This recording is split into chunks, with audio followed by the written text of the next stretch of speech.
Hey everybody, it is my third check-in. The last couple of days I have spent some time recapping on some of my goals from the first 3 months of the year, and I want to kind of continue on that path.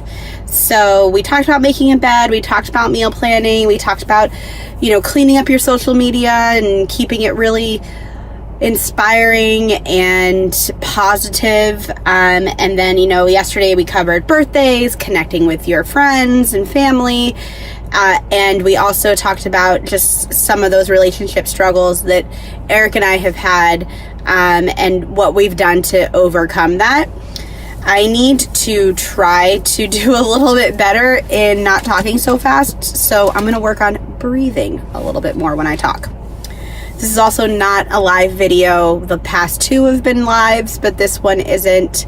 Just wasn't feeling a live video today. I was having a hard time starting, so I went this route instead.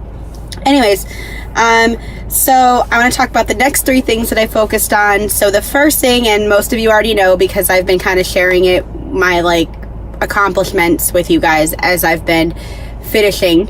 So I did a book challenge. Those of you that know me know that I love to read, and I definitely let that fall by the wayside and wasn't really reading any books, or it would take me 6 months to read one book. It drove me nuts. So I made myself a promise that I would read at least 2 books a month, and I am almost 8 books in, and it's April. So I'm really proud of myself that I've been able to do that, and I'm not doing it just because I want to accomplish this goal. I'm doing it because I genuinely feel like I'm learning something from every book that I'm reading. But I have to say, if I were to pick my top 2 books, it would be Brave Not Perfect. It was a great book. Everybody should read Brave Not Perfect. And then The Black Coats was really good. I really enjoyed it. I don't know if that was a YA novel or not. Maybe not. I'm not sure, but I really did enjoy the book. So, but I did, I do post lists of the books I read after each book that I read, and so just keep an eye out for that, and share some of the books that you love too that are inspiring you. A lot of you have shared books with me, and they've made them onto my list, and my list is just very long. So hopefully I can get to all of them. The next thing was I started planning. I used to do this all of the time, and then when I got too busy, I would just kind of fly by the seat of my pants, and somehow I managed to accomplish everything. So, but now I feel more focused. So every day I spend about 5 to 10 minutes reflecting on the day before. That'll help me plan for my next day. And every week on Friday, I lay out my week, so I know what it looks like. And it helps that I've already meal planned because I did it at the beginning of the month. It helps that I've planned out Kellen's meal because I already did that at the beginning of the month. It helps that we have planned out those small moments for Eric and I to really build on our relationship, because we did that at the beginning of the month. So I really just have to focus on me, my goals for the week, my goals for the day.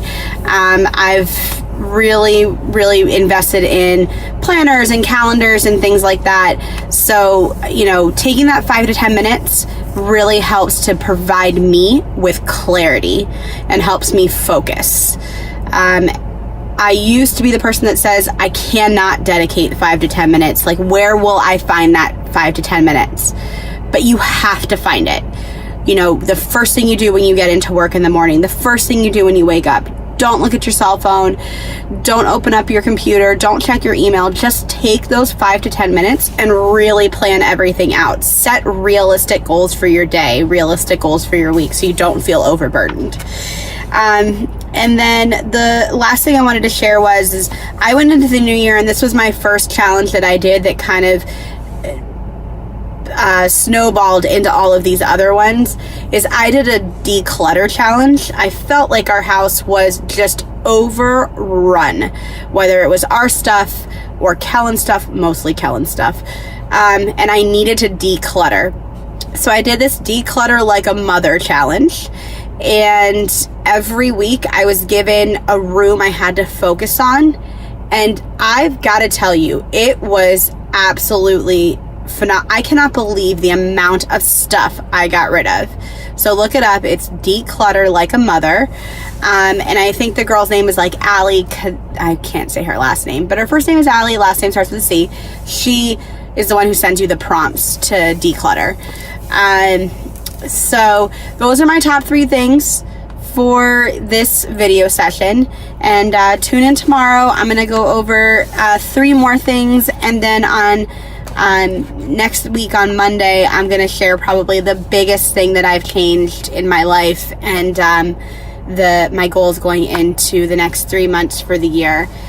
Feel free. I'd love to hear some of the stuff that you're working on, because what you do inspires me too. So let's keep each other going and hold each other accountable, and I will chat with you guys again tomorrow. Bye.